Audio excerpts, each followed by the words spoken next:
Bem-vindos ao nosso webinar sobre Indústria 4.0 e sustentabilidade. Vamos falar sobre a transformação dos processos produtivos neste âmbito e neste mundo em mudança.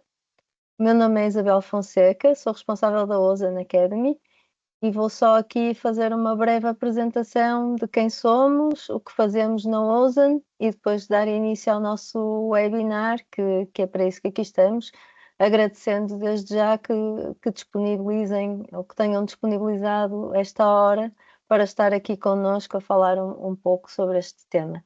Ao longo da sessão podem colocar as vossas questões, pedimos que as coloquem aqui na conversa, vamos lendo, vamos passando as questões aos oradores e tentando responder ao longo do tempo às vossas perguntas. Aquelas que não forem respondidas serão depois enviadas para os destinatários de cada questão e respondidas pessoalmente. Portanto, quem somos na Ozone? Somos uma empresa de consultoria de gestão e formação de alto rendimento. Queremos trabalhar e trabalhamos para empresas que apostam na melhoria dos seus processos e das suas pessoas. Portanto, queremos ter como clientes parceiros que têm este foco, melhoria de processo e melhoria das pessoas. E o que é que fazemos? Ajudamos essas empresas a alcançar resultados de excelência, como mais produtividade, mais eficácia, mais qualidade, menos desperdícios, menos reclamações, menos estoques e a melhorar também tudo o que é a cultura da organização, a comunicação, a liderança, etc. Portanto, em que é que nós trabalhamos ou em que áreas atuamos? Basicamente em todas as áreas da organização. Portanto, se queremos atingir a excelência operacional e organizacional, vamos focar-nos em todas as áreas, com especial foco nas áreas da produção, da engenharia, qualidade, logística, aprovisionamentos e sem nunca esquecer as pessoas e as áreas de suporte a todos esses processos. Trabalhamos as dimensões da estratégia, da gestão, dos processos e, como referi, das pessoas. Portanto, o nosso foco aqui é implementar processos eficazes, eficientes, que conduzam à excelência e que conduzam também à melhoria de todo o ambiente da empresa, a todo o trabalho em equipa e à melhoria das equipas. Neste âmbito, estamos agora também a trabalhar tudo o que é o tema da sustentabilidade, para nós muito importante, com uma equipa focada nesta área da sustentabilidade. Apoiamos em tudo o que são os assessments, criamos workshops à medida das organizações, à medida das necessidades de cada organização nesta área da sustentabilidade e apoiamos, no fundo, a criar empresas mais sustentáveis e com resultados também sustentáveis ao longo do tempo. Para além da sustentabilidade, trabalhamos as áreas, como já referi, da excelência operacional, da reengenharia de processos e também a área do outsourcing. O que é que fazemos no outsourcing? Colocamos especialistas, portanto, pessoas com muita experiência, a trabalhar em processos específicos, projetos específicos dentro dos nossos clientes, ou a assumir funções que precisam de uma qualificação especial. E, portanto, temos os recursos para essas funções, temos os recursos para esses projetos e criamos, no fundo, esse serviço para os nossos clientes. Por último, temos a área da formação, que cobre todo o nosso âmbito de trabalho, portanto, tudo o que tem a ver com excelência operacional e que trabalha essencialmente a formação à medida das necessidades dos nossos clientes. Portanto, temos ferramentas de diagnóstico, de assessment e que vos permitem ou que nos permitem ajudar-vos na criação de ações com impacto no vosso trabalho e nas vossas pessoas. Pronto, não quero aqui ocupar muito tempo deste webinar, só temos 1 hora para tudo e, portanto, vou passar a palavra ao meu colega, ao Alexandre Lopes, que depois irá apresentar os restantes oradores. Alexandre, é contigo. Obrigado, Isabel. Obrigado a todos por estarem aqui. O meu nome é Alexandre Lopes, sou consultor sénior da Ozen Consulting e temos aqui hoje, para este webinar, dois oradores, a Mónica Monteiro e o Luís Goy. A Mónica Monteiro, ambos são especialistas nesta matéria do ESG e da sustentabilidade, portanto, e da indústria 4.0. Eu ia pedir aos dois, começando pela Mónica, que fizessem uma breve apresentação deles próprios, que melhor que ninguém se conhecem eles, e portanto pedia-lhes eles que se fizessem o favor, se fizessem uma breve apresentação de cada um deles. Mónica, por favor. Então, boa tarde. Primeiro, agradecer o convite que me foi endereçado pelo Ozen e pelo Alexandre. É com muito gosto que estou aqui a falar um bocadinho sobre, fundamentalmente, aquilo que é a minha experiência de gestão numa organização ligada à sustentabilidade e as questões da transformação digital são transversais a todas as organizações. Portanto, falando de mim, tenho mais de 30 anos de experiência, sempre ligada à área da gestão.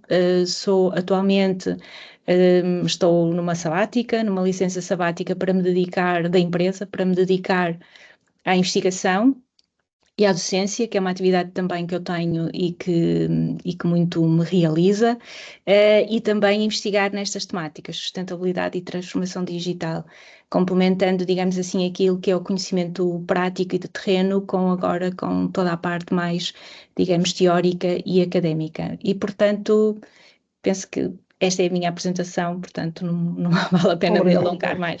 Obrigada. Obrigado, Mónica. Luís, por favor. Obrigado. Bom, boa tarde a todos. Queria agradecer o Alexandre, a equipe da Ozen aí pelo convite para poder participar hoje desse webinar, né? Esse assunto tão relevante que, dentro do contexto de sustentabilidade e ESG, já estamos migrando e caminhando para essa discussão de tecnologia, como que isso dá suporte, como isso transforma o tema. Então, para mim é muito importante poder estar aqui para falar um pouco. Eu sou Luís Goy, atuo dentro da empresa Ecovalor, consultoria em sustentabilidade. Já são alguns anos aí de história atuando no mercado de varejo, atuando na indústria, atuando no desenvolvimento de estratégias e implementando ferramentas de sustentabilidade através de tecnologia para empresas aí em vários lugares do mundo. A minha formação é na área ambiental, mas eu sou especialista na área de gestão empresarial, na área de ESG, mestrando na área de mudanças climáticas. Então, particularmente, entendo que, com toda essa bagagem que a Mônica trouxe aqui, acho que vai ser uma discussão bem bacana para a gente poder sair daqui com vários insights sobre essa temática de ESG e conectar isso com a indústria 4.0 e com a tecnologia. Ok, Luís, obrigado. Tivemos aqui uns cortes de comunicação, mas eu acho que isto vai estabilizar. Pronto, uma vez mais, obrigado aos dois por estarem aqui. Eu recordava um bocadinho o que a Isabel disse a todos. Portanto, podem fazer, obviamente, questões através do chat ou conversa, consoante a versão que tiverem. O que eu pedia era, sempre que puserem questões, por favor, enderecem as mesmas, ou seja, façam a questão e coloquem se fazem a questão à Mónica Monteiro ou se fazem a questão ao Luís Goy, que é para depois nós aqui podermos fazer a gestão e podermos mais facilmente gerirmos o processo das questões. Os microfones vão se manter desligados, exceto em alguma exceção em que seja necessário vocês fazerem alguma questão por algum motivo mais objetivo e que seja necessário abrir, mas de uma forma geral vão se manter, portanto, fechados os microfones. Indo diretamente então para o tema em questão do nosso webinar, eu queria vos dar a todos as boas-vindas a este webinar da Indústria 4.0 Sustentabilidade, Transformação dos Processos Produtivos. É um gosto tê-los todos aqui para discutir este tema que está redefinindo de forma definitiva o futuro das organizações e dos negócios em geral. A Indústria 4.0 trouxe uma revolução aos processos produtivos, integrando tecnologias como a Internet das Coisas, o conhecido como IoT, a inteligência artificial, etc.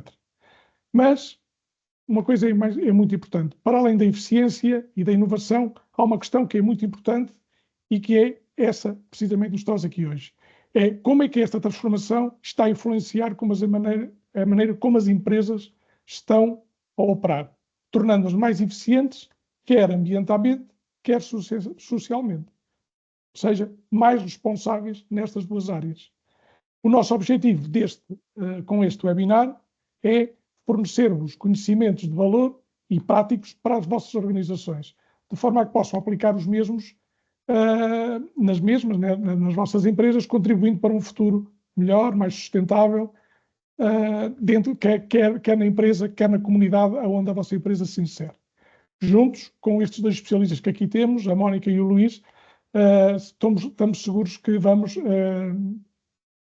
conseguir ter um webinar excelente e que no final teremos um valor acrescentado para todos nós que aqui estamos a participar. Eu iria começar então, após esta breve introdução, há aqui um tema que me tem despertado muita atenção, que é a ligação da indústria 4.0 ao ESG. Eu aqui gostaria de saber, questionar o Luís, como especialista nesta matéria, qual é a abordagem, qual é a ideia que ele tem dentro desta matéria, ou seja, a ligação 4.0, qual é o impacto, qual é a interligação que existe entre a ligação da indústria 4.0 à sustentabilidade /ESG, Luís. Bom, acho que um dos pontos importantes que nós estamos começando a chegar agora no cenário de fala do ESG é a acuracidade. O contexto de ESG, ele passou alguns anos em construção de aprendizado, descoberta. Nós fizemos diversas inserções para tentar conhecer um pouco mais os conceitos ambientais, conhecer um pouco mais os conceitos sociais, conhecer mais o contexto da governança, mas a gente está chegando num momento em que nós precisamos começar a falar de acuracidade. E dentro dessa questão, um dos pontos principais, eu que passei muitos anos dentro da indústria, eu posso ver que esse cenário de indústria 4.0, que tem como intuito, em primeiro lugar, auxiliar nos processos produtivos para eles serem mais eficientes, para eles serem mais rápidos, para eles gerarem menos perdas, para reduzirem, inclusive, em riscos que indiretamente impactam o contexto direto do ESG, como riscos ergonômicos da parte de saúde e segurança, como até mesmo outros riscos relacionados a operações que causariam um impacto crítico ao ser humano em si, e aí você tem equipamentos, máquinas, novas tecnologias que vão surgindo e que vão conseguindo executar essas etapas e excluir esses riscos dos processos. ESG, basicamente, ele nasce do intuito de lidar com riscos. Acho que esse é o grande ponto que a gente precisa sempre ter como análise, né?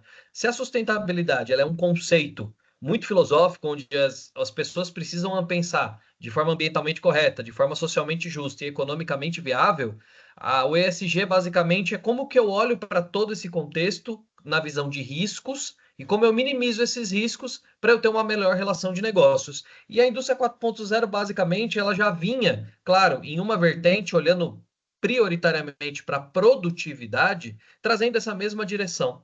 Então, quando você conecta o entendimento de que eu posso ter uma produtividade mais eficiente, eu posso reduzir impactos e riscos sociais através do funcionamento das boas práticas da indústria 4.0 e eu posso ter mais acuracidade de informações, de dados, processos produtivos melhor rastreados, eu imediatamente gero insumo para dentro do contexto do ESG, para que as minhas informações sejam verídicas, para que as minhas ações sejam mais direcionadas e estratégicas e, claro, para que eu evite que em alguns momentos eu tome decisões baseado em algo que eu não tenho uma informação concreta. A indústria 4.0 ela está trabalhando nesse contexto já faz um certo tempo. Creio eu que, somando ao IoT, que foi bem falado aqui pelo Alexandre, somando com mais algumas outras ferramentas de interconectividade e automação de geração de dados, vai ser possível que o ESG comece a ganhar um pouco mais de força técnica. E o que eu quero dizer força técnica? Ele vai sair desse mundo que a gente vê muito falando, que a ESG é legal, fazer ações é legal, criar uma prática é importante, mas ele começa a sair desse mundo do pensamento e começa a ir para o mundo prático, que é transformar um processo de uma forma inteligente, de uma forma eficiente, reduzindo os principais riscos que podem fazer com que uma empresa ou com que um negócio acabem ali perdendo resultado financeiro ou perdendo reputação, porque ESG, no final das contas, ele olha para esses dois cenários. Reputação organizacional, e proteção do resultado financeiro. Automaticamente, se eu tenho uma indústria 4.0, uma indústria atualizada dentro das soluções mais atuais que o mercado oferece para os produtos terem menos perdas, tomarem parte ali com processos automatizados para evitar ali o risco humano, e tudo isso me der mais governança de dados, com toda certeza eu consigo reduzir esses riscos ESG, trazer mais confiabilidade e, claro, assim criar uma conexão direta ali, seja com o cenário de investimentos, captação de recursos ou até aproximação com o consumidor, porque tanto minhas informações vão ser melhores, quanto, em compensação, os meus produtos também vão ter um resultado mais eficiente. Então, acho que a conexão é total, direta, o que falta é realmente que as organizações enxerguem o quanto esse benefício pode ser de forma mútua. Muito bem, Luís. Você falou aí numa parte importante que é na conexão entre o ESG e a indústria 4.0, a automação. Eu agora, pegando um bocadinho nessas palavras que você disse, e que agradeço e que foram excelentes, eu lançava um desafio à Mónica, que é como é que a Mónica vê, dentro da automação, indústria 4.0, como é que poderemos fazer a gestão por indicadores, neste caso concretos, na área do ESG? Então, pronto, pegando aqui então nessas palavras e aceitando aqui o repto que o Alexandre acabou de lançar, o Luís também já falou dos benefícios da automação, não é? Que é ter mais eficiência, ser mais eficaz, tornar os processos mais eficientes, mais eficazes, maior agilidade, e ao contrário de que muitos pensam, o objetivo da automação, e que está subjacente à indústria 4.0, não é acabar com os postos de trabalho, não é? E, portanto, é libertar as pessoas das tarefas rotineiras que não acrescentam grande valor a si próprios, e aqui também a questão social é importante, o desenvolvimento das pessoas, o seu crescimento também enquanto profissionais, e libertá-las para atividades com maior valor acrescentado e que tenham subjacente a criatividade e a inovação. E, portanto, não pode ser olhado de um ponto de vista negativo. Como é que ligamos isto com objetivos e com indicadores de ESG? Quando nós falamos de gestão por objetivos ou a preocupação com a definição de indicadores para avaliar a performance das empresas, nós estamos fundamentalmente a falar do processo de planeamento estratégico, não é? Portanto, estamos a falar do planeamento que a empresa deve fazer relativamente ao seu negócio e agora ainda mais relativamente ao ESG, porque o que estamos a dizer é que toda esta questão da sustentabilidade do ESG deve fazer parte da estratégia corporativa e daquilo que as empresas fazem no dia a dia. Então, na verdade, a automação vai permitir que os líderes e os gestores possam ter informação atualizada dos diferentes processos para os diferentes indicadores. E qual é a vantagem de ter esta informação? É como qualquer informação de gestão, tem que ser on-time e online. Portanto, se eu tiver informação on-time e online, eu tenho tempo para corrigir. Portanto, eu tenho tempo para corrigir os desvios. Mais do que isso, eu tenho tempo para poder identificar as causas, porque muitas vezes há indicadores que estão relacionados, não é? E um mau desempenho no indicador eu consigo verificar através dos outros onde é que está o meu problema, em que processo é que está o meu problema, e isso vai permitir ao gestor, e aqui muito na minha vertente de gestora, vai permitir ao gestor tomar medidas em tempo oportuno. Portanto, ter os dados, como eu costumo dizer, do mês passado e tomar a decisão hoje já é tarde, portanto eu já não vou conseguir recuperar nada, não é? Portanto, é só correr atrás do prejuízo. Então esta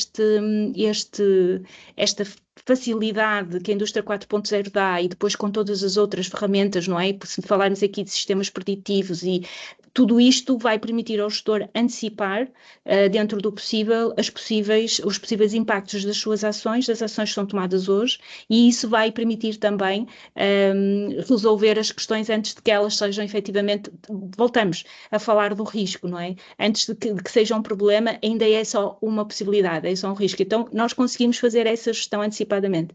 Portanto, faz todo sentido que haja esta interligação, ainda mais nestes nestes processos que, no contexto de Portugal, e penso que no Brasil não sei se será muito diferente, não tenho conhecimento, é uma nova realidade para as pequenas e médias empresas. Portanto, quanto mais fácil, e o grande desafio, efetivamente, é ter os dados para reportar, é ter os dados para poder agir, é ter os dados para poder avaliar a evolução.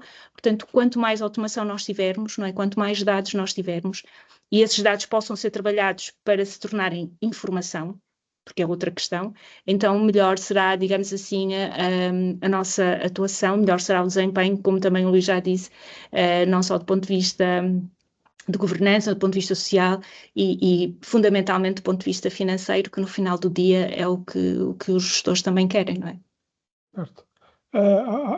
Obrigado, Mónica. Há uma coisa muito importante que você falou e que eu acho fantástico, que é fantástico porque é uma das coisas mais importantes na indústria, que é terem a informação em tempo real. Porque, como você disse, ter a informação um mês depois já não vale muito, para não dizer que não vale nada, porque já não conseguem, os administradores, os gerentes, os diretores, quem for os responsáveis, já não vão conseguir mitigar, já não vão conseguir atuar sobre nada em concreto. E aí, com certeza que a automação, a indústria 4.0 vem ajudar muito a termos lados online e resultados imediatos para poder também atuar imediatamente e conseguirmos assim resolvermos problemas. E apanhando um bocadinho, permitam uma expressão, essa onda, apesar de não estarmos a surfar, há aqui um ponto que é a redução de emissões. A redução de emissões é algo que encaixa perfeitamente dentro da indústria 4.0, dentro destes indicadores, destas monitorizações. E eu aqui, agora, saltava para o Luís Goy e perguntava-lhe, na opinião dele, a redução de emissões e desperdício, qual é a relação, ou como é que vê ele a relação entre a redução de emissões e desperdício com a tecnologia avançada, ou seja, com esta indústria 4.0. Como é que ele vê permita-me a expressão, este casamento, este binómio? Alô, Luís? Oi. Luís? Perfeito. Bom, Alexandre, um dos pontos que eu acho que é muito relevante quando a gente fala de gestão de emissões é que hoje todo mundo entende, né? A discussão, alguns anos atrás, sobre emissão de gases de efeito estufa não era uma discussão comum. Poucas pessoas, ouvia-se falar muito isso no meio acadêmico, mas no meio prático, poucas pessoas discutiam sobre esse assunto. Ele começou a ganhar muita força nos últimos anos, principalmente porque nós começamos a sentir o efeito real e físico da mudança do clima. Certo. Né? O que mais impactou de fato a questão de a gente estar discutindo as emissões desses gases é porque o efeito, nós chamamos de efeito físico da mudança do clima. Ele está existindo porque está sendo acelerado, né? E tudo isso tem uma relação direta com a forma como você enxerga a condição do clima e principalmente como você consegue atuar. Porque um dos pontos que eu acho que é mais relevante e pouco difundido é que a gestão climática é puramente estratégica. Você tem vários gases que podem ocasionar o efeito estufa, só que esses gases eles têm durabilidade na atmosfera em tempos diferentes, com condições de decomposição diferentes, e que dependendo de cada um deles, a sua estratégia de redução ou mitigação da emissão deles pode fazer com que o resultado no impacto geral ali da mudança do clima seja muito baixo ou seja muito alto. Um dos maiores exemplos de soluções que têm sido criadas para ganhar resultados rápidos é o metano, porque o metano ele é um gás presente, ele é um gás que causa um efeito, quando a gente coloca em linha de tempo, né, pelo menos quase 30 vezes maior do que o dióxido de carbono na atmosfera, mas em compensação ele tem uma durabilidade na atmosfera em média de 10 a 15 anos. O que isso faz? Isso faz com que, automaticamente, eu reduzindo as emissões desse tipo de gás, por exemplo, eu tenho rapidamente um impacto ali executado, né? Diferente de outros gases, como óxidos nitrosos, ou, por exemplo, como o próprio dióxido de carbono, que podem levar mais de 100 anos para que as emissões de hoje sejam ali compostas e, de fato, a gente tem esse resultado. O que eu quero trazer com esses pontos? O que eu quero trazer é que hoje a dificuldade é que a falta de informações relacionadas a isso no mercado como um todo faz com que as pessoas não consigam, principalmente, entender esses impactos para tomar decisão. E para elas tomarem decisões, um ponto muito importante do que a Mônica trouxe aqui para nós, eles precisam ter informação e uma informação frequente, uma informação rápida e, principalmente, uma informação acurada, real.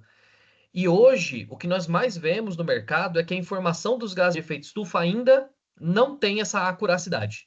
E por que não? Porque boa parte das medições são feitas superficialmente, boa parte das medições são feitas de forma comparativa, sem muito aprofundamento, e daqui a pouco você não consegue tomar uma ação eficiente. Você não tem o ponto que a Mônica trouxe do gestor ali, você não consegue agir de forma eficiente, simplesmente pelo fato de que você não tem uma informação que vai te dar esse retorno ali no futuro. Então, a partir do momento em que eu começo a entender o conceito das emissões, começo a entender que fontes são essas que vão gerar essas emissões mais críticas e pensar nas minhas decisões, eu começo a enxergar o meu dia a dia na minha rotina na indústria e falar, olha, esse equipamento aqui é um equipamento crítico para o meu negócio. Então, nós temos uma escala, né, de transformação do conceito das emissões. O primeiro deles, consigo fazer uma substituição de um equipamento que hoje usa uma energia não renovável, por exemplo, para uma energia renovável? Sim, ótimo. Faço a substituição, olhando para conceitos financeiros e todos os outros. Substituo. Consigo fazer com que esse equipamento tenha um consumo mais baixo? Se sim, vou lá e consigo fazer isso de alguma forma. Porém, essas soluções, o tempo vai passando e elas vão ficando cada vez mais difíceis. E você começa a olhar para um outro ponto de vista, que é o quê? Como eu faço para que esses equipamentos sejam mais eficientes na sua rotina de uso? E, assim, particularmente, a eficiência desses equipamentos é uma coisa que ainda não está lá tão estudada. E essa eficiência ela só vai poder ser estudada através de sistemas de monitoramento de alta tecnologia, sistemas de análise em tempo real para entender as divergências de consumo energético, as divergências de consumo de algo natural, por exemplo, como o uso do carvão, enfim. Quando eu conseguir entender esses pontos nos detalhes, aí eu consigo criar meios de tornar o cenário das emissões mais eficiente. Mas para isso eu realmente preciso desse contexto de dados, preciso, claro, né, antes de tudo, entender toda a realidade do conceito das emissões de gases de efeito estufa, entender além dos processos de emissões, entender aquilo que eu consigo já gerar uma substituição que possa ser mais rápida ou não, e a partir disso, aquilo que eu não consegui criar uma substituição, usar uma fonte renovável, coisa assim, eu preciso trabalhar muito forte para que essa tecnologia me auxilie para me oferecer dados corretos e, claro, me ajude a conseguir obter uma melhor performance desse equipamento para fazer com que as suas emissões consigam ser reduzidas ali. Nós estamos chegando numa etapa em que pequenos detalhes de reduções das emissões começam a gerar resultados grandiosos. Então, quanto mais dados fiéis, acurados, com qualidade eu tiver, melhor eu vou conseguir transformar isso em resultados para o meu plano de emissão. Por alguns motivos, né? Se eu não trabalhar para reduzir minhas emissões, eu preciso comprar licenças de emissão de carbono, o que é um problema financeiro para o negócio. Se eu não conseguir fazer essas reduções também imediatamente, eu começo a não atingir metas, principalmente em negócios que têm relações com vários países do mundo, ou que assuma metas baseadas no SBTI, que são as metas baseadas na ciência. Eu não consigo atingir minhas metas e, claro, com isso, a reputação do negócio acaba sendo ferida. Então, se o negócio quiser realmente trabalhar para conseguir conectar a geração dessas emissões de forma eficiente, ele precisa prioritariamente coletar dados de forma acurada, de qualidade, porque hoje isso é difícil no mercado, e usar a tecnologia nesse favor para daí conseguir ganhando desempenho, porque isso vai fazer em 2050 com essa redução de emissões assim bem considerável. Então, pouco a pouco, a gente só vai conseguir fazer isso realmente com dados fiéis, dados rápidos e com a tecnologia auxiliando ali para tornar os equipamentos mais eficientes. Ótimo, Luís, obrigado. Mónica, acompanhando a linha de pensamento do Luís, eu gostava de fazer uma questão. a implementação de soluções sustentáveis usando a tecnologia, como é que a Mónica vê esta questão nos dias de hoje? Ou seja, vê que é algo que seja execuível no sentido de que as indústrias no nosso país estão, como é que é dizer, estão afetas a fazê-lo ou estão reativas a fazê-lo? Em termos de utilização de tecnologia, certo, das soluções sustentáveis. Ou seja, explica aí. Ok, pronto, é assim, eu acho que há casos no nosso país já em que de facto olha-se para a sustentabilidade como uma vantagem competitiva. E nesse sentido, muitas empresas já começam a usar a tecnologia para, no fundo, servir de base a essa vantagem competitiva. E eu vou falar de 3 exemplos. Primeiro, eu acho que esse é o futuro, não é? Como estava a dizer, Luís, relativamente às emissões, nós não podemos usar a estratégia da avestruz, não é? Que é meter a cabeça na areia e achar que não está a acontecer nada, não é? Há países que já estão a preparar planos de deslocalização de cidades com vista, por causa da questão da subida média da água do mar, e que se prevê que essas cidades, como são ribeirinhas ou que são próximas do mar, não é? que fiquem completamente submersas. Portanto, isto é uma coisa que chegou, que está aí. Portanto, como é que nós podemos continuar a crescer? Porque também é verdade que ninguém quer voltar atrás no desenvolvimento económico, não é? Ninguém quer deixar de ter este crescimento, deixar de ter o nível de vida, o tipo de vida que temos hoje, não é? Agora, como é que nós conseguimos, e esse é o grande desafio para os gestores, é o grande desafio para a estratégia, é o grande desafio para todos nós, é como é que nós conseguimos este crescimento do ponto de vista, digamos, ambiental e social, mas também do ponto de vista económico. Portanto, a sustentabilidade sendo, digamos, a base da vantagem competitiva dos negócios ou das empresas é o caminho. Para mim, só há esse caminho.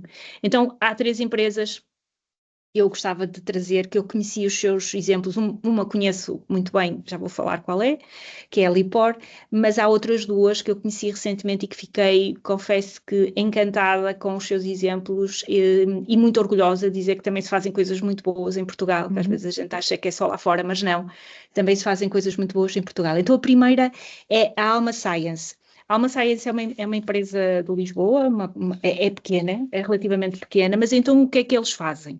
E eles combinam ecodesign com materiais e processos sustentáveis para criar eletrónica e tecnologias de alto desempenho. Baseadas em que materiais? Baseadas em papel e biomateriais. Ou seja, eles conseguem colocar sensores numa folha de papel. E, portanto, eu vi um vídeo. E vocês, quem tiver interesse, podem ver no site, eles têm muitos exemplos, é mesmo interessante.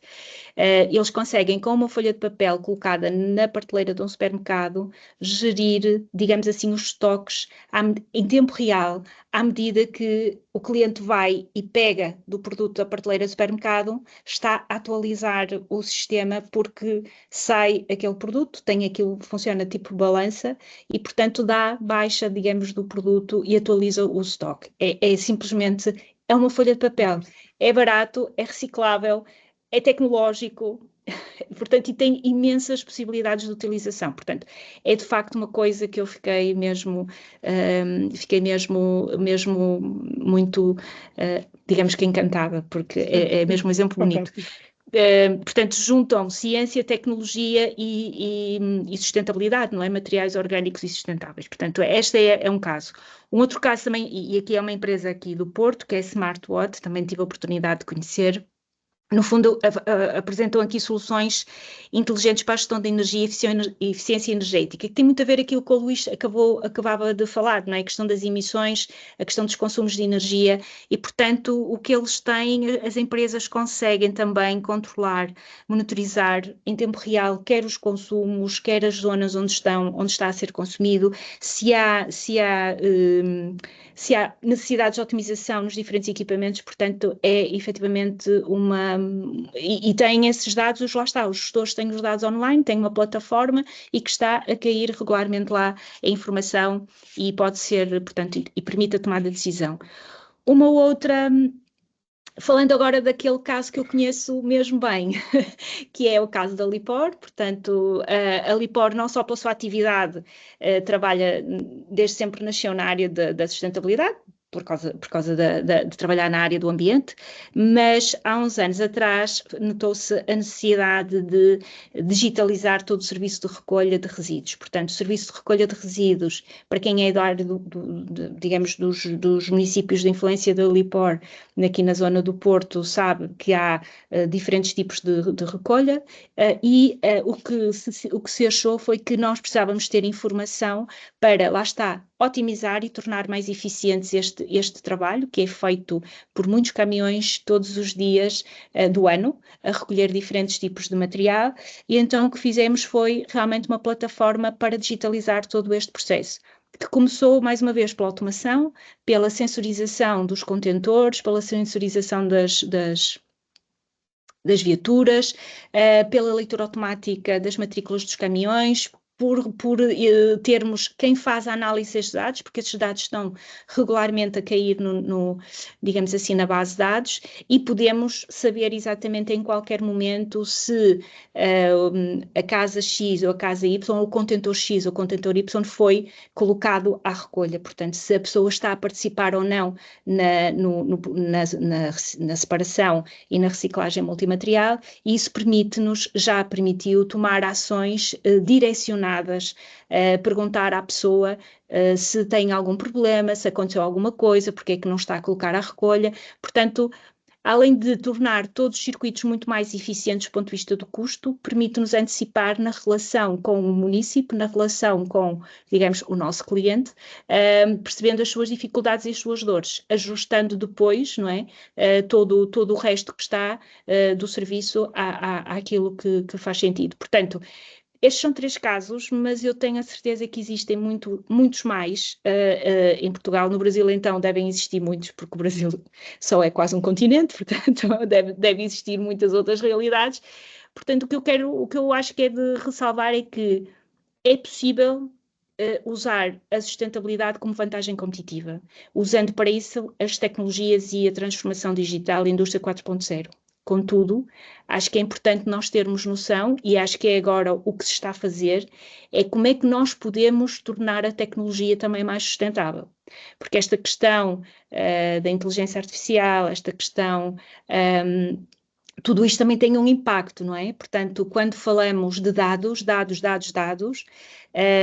o armazenamento desses dados tem um impacto no ambiente. Ok? Precisamos de equipamentos com mais capacidade, que vão consumir mais energia, que vão ter mais emissões, e, portanto, coloca-se aqui agora o desafio de forma inversa, que é como é que eu, nos meus processos de transformação digital, eu consigo incluir critérios de sustentabilidade. E eu acho que esse é o caminho que nós vamos ter que fazer e que devemos começar a fazer, porque, na verdade, o consumo de energia a nível mundial cresceu significativamente a partir do momento que nós todos começamos a usar o ChatGPT e todas as ferramentas de inteligência artificial. E, portanto, isto não pode continuar assim. Portanto, é lógico que há medidas de otimização destas próprias ferramentas que têm que ser tomadas, mas também temos que ter esta ideia em mente, porque às vezes é fácil achar que guardamos mais um ficheiro na nuvem ou guardamos mais um documento, não é visível. Mas tem um custo ambiental também, e, portanto, esta dicotomia também é preciso agora, se calhar, olhar para a transformação digital e pensar como é que nós podemos também ser mais sustentáveis nestes projetos. Certo. Temos estado a falar, Mónica e Luís, de parte de tecnologia, equipamentos, etc. Eu agora gostava de perguntar ao Luís, fugindo um bocadinho da área dos equipamentos e máquinas e sensores e etc. Quais as práticas que o Luís considera mais sustentáveis aplicáveis aos processos produtivos? Quais são as práticas que o Luís aconselharia, de uma forma geral, claro, a uma organização, a uma empresa, de aplicar aos processos produtivos?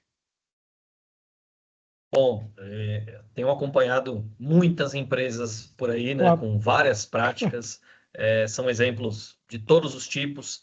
Algumas realidades. A Mónica já deu alguns exemplos fantásticos. Mas continuo, desculpa. Pois é, exato. Era o que eu ia comentar, né? Ela falou 3 e eu senti que ela gostaria de falar mais outros aqui.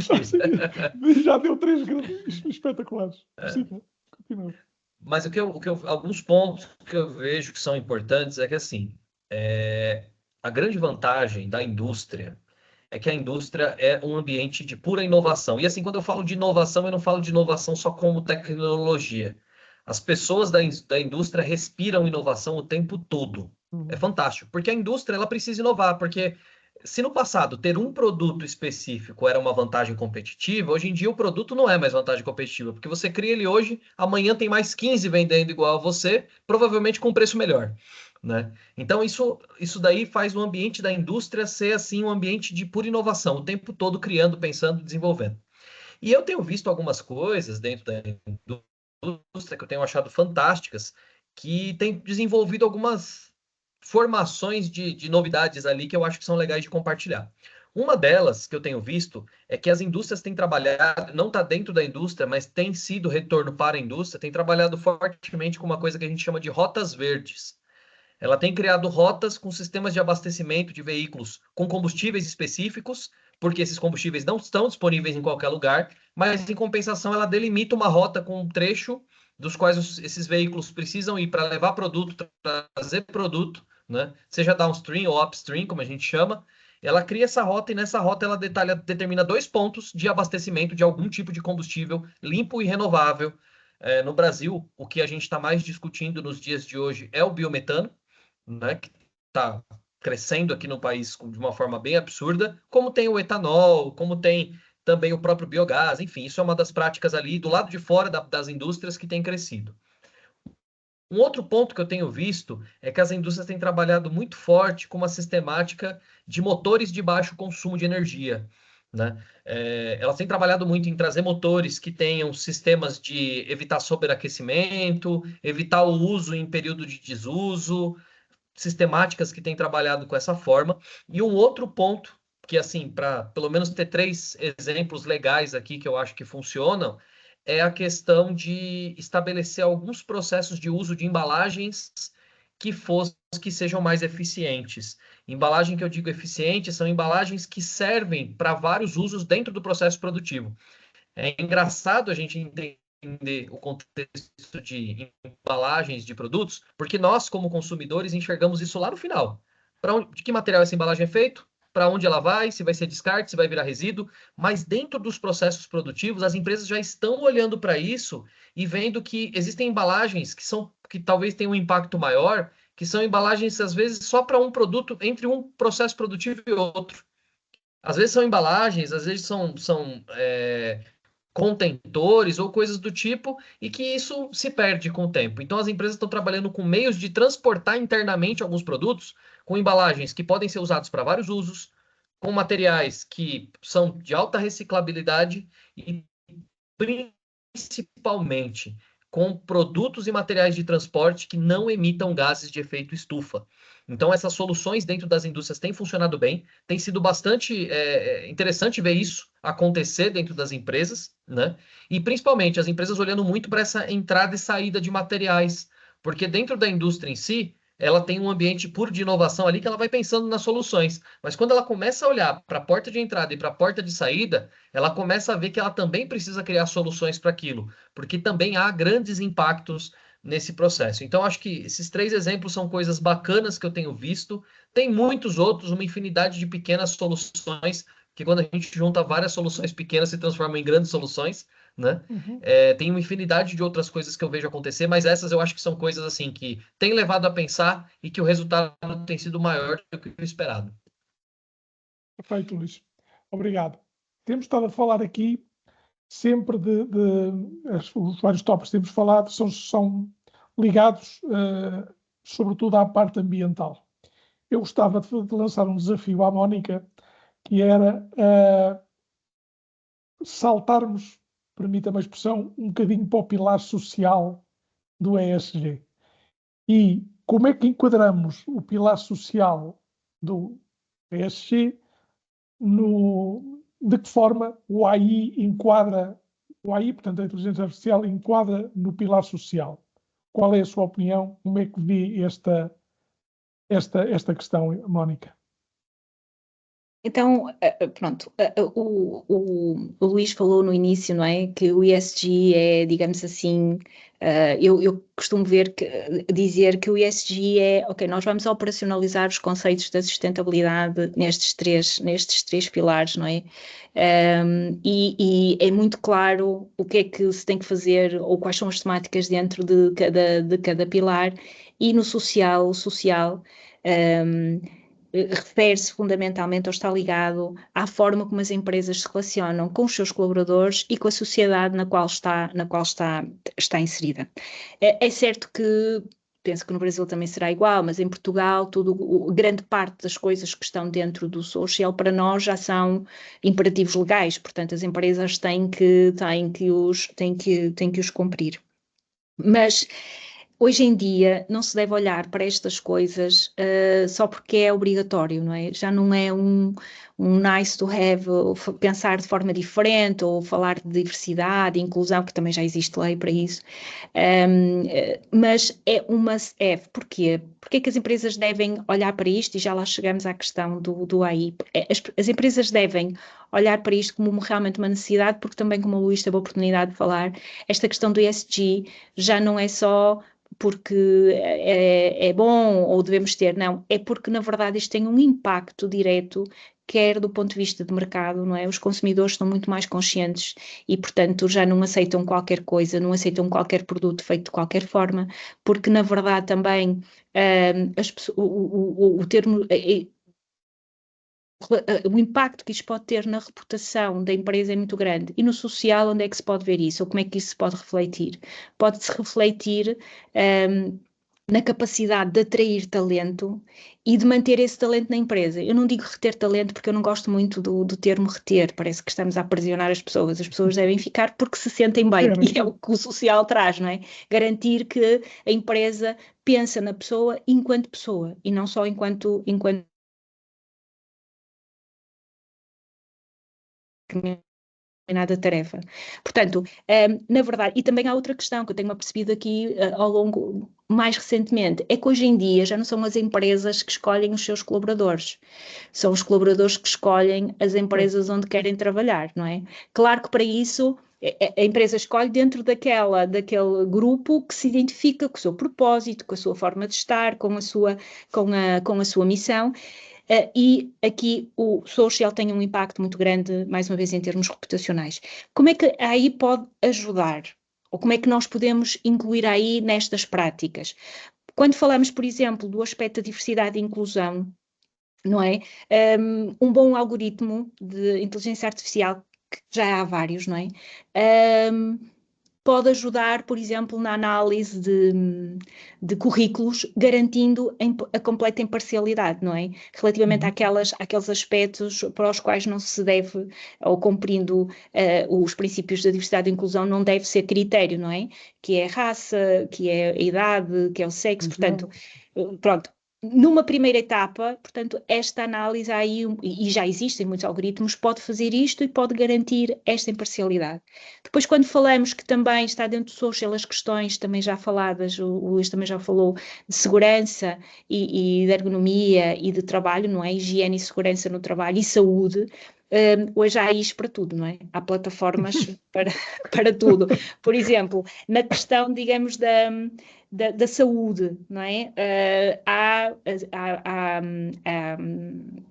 Digamos assim, há a possibilidade de a empresa disponibilizar vestuário com tecnologia, não é? Com sensores que permitem avaliar o estado, o nível de stress, permitem avaliar nós temos os relógios, não é? Permitem avaliar como é que a gente está, se está bem, se não está bem, e portanto, propor, não é? Se a pessoa não está bem, se não está a ter um bom desempenho, podem propor, já existem plataformas para isso, podem propor medidas de correção, digamos assim, da saúde do colaborador.